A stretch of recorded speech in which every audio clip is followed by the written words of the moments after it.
Hello friends, welcome back to Health Highlights, where I spend the time learning about all things health and bring you the highlights. During the podcast, the top foods you absolutely should not eat, Max Lugavere and Sean Stevenson discussed this banned toxin that can still be found in our food. Here's what I learned.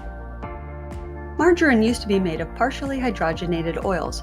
Partially hydrogenated oils are produced by chemically altering oils such as soybean oil, corn oil, and vegetable oil to make them behave more like saturated fats at room temperature. Then, margarine would add artificial coloring, put it in a tub, and that was your butter replacement.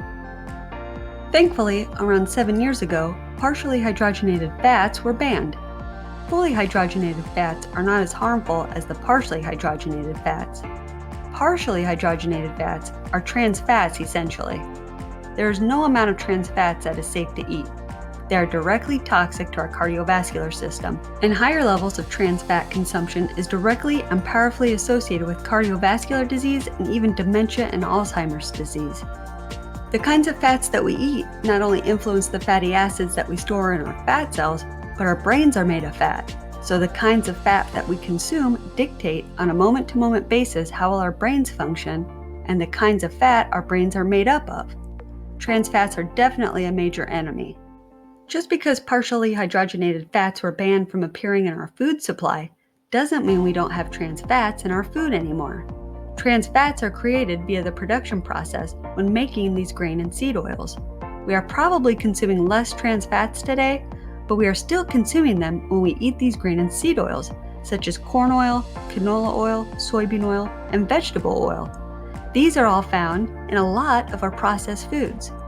Make sure you read the food labels and avoid foods as much as possible that contain these oils. Whole real food is always the healthier choice. Check out my video titled Whole Food versus Processed Food to learn more. I'll include a link in the show notes if you are interested in viewing it. Also worth noting is that butter is a great food. It is a nutrient-dense food. With a serving of butter, you get 10% of retinol, which is preformed vitamin A, which is highly bioavailable.